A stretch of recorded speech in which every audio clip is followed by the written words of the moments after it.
your ego may go nuts. It may freak out. It may try to get you to do something. It may give you these incredible stories. Like, you know what your ego has done. It is incredible at doing what it does. Egos are incredible at what they do.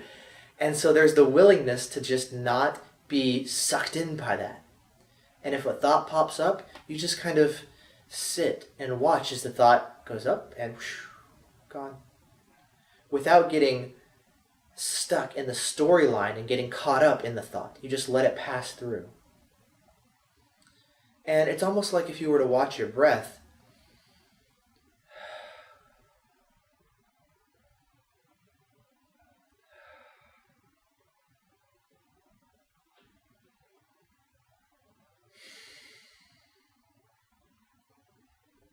You don't get stuck on any one breath.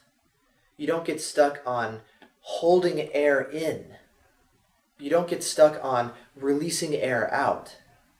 But you allow the flow to happen in both directions. And so there's no longer a resistance to keeping air from coming in.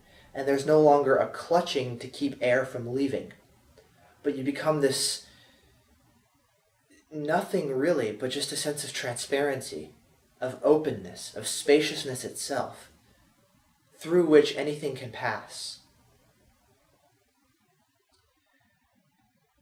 Buddha, the story of him, when he basically became enlightened, he was sitting under the Bodhi tree, and he had all these, all these attachments that he could have clung to, all these desires. There was, the story of like the women dancing, or the storms going on, or whatever it was that could have distracted him from his meditation.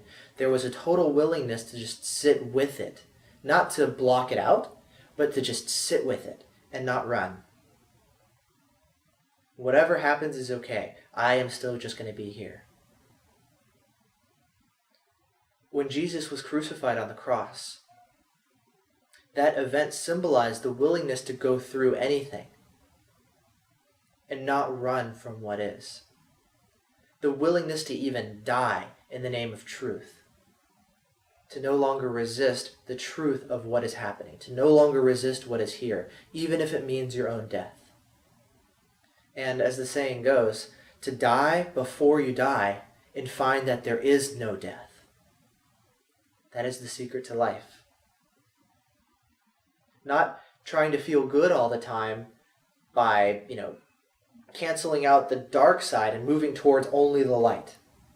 But integrating yourself as a whole being. As all that is. Every aspect of yourself.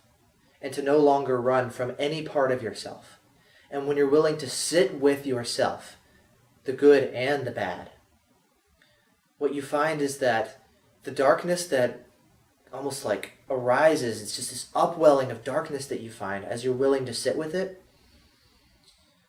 The acceptance of it creates the sense of spaciousness, of openness. And you find that there's this upwelling of love and appreciation and total acceptance for what is, even the dark aspects of yourself.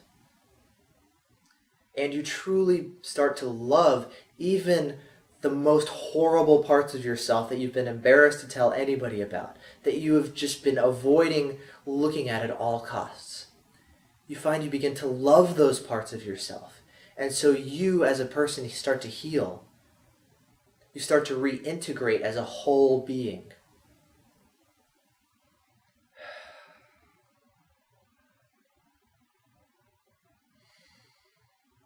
The willingness to not run anymore. To not try to fix it. To not try to get to anywhere other than here. And the realization that there is only here. This is it. And so you just sit with what is here.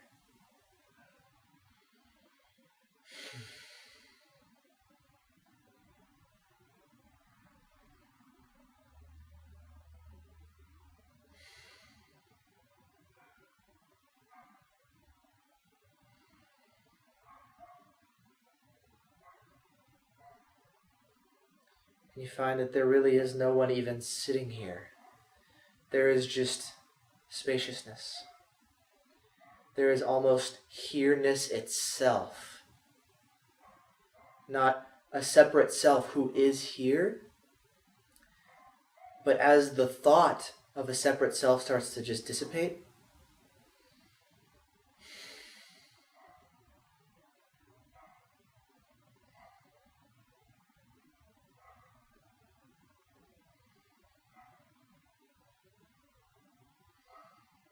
you find that's all you ever were. Just a thought. Who you thought you were is literally just that.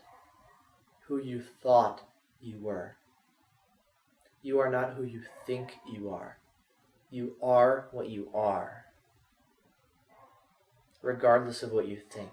What you think is just the surface level, the superficial level of appearance.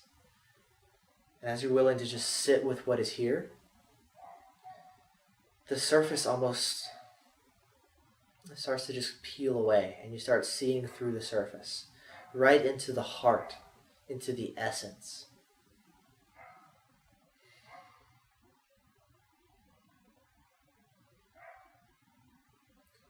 It's not a technique.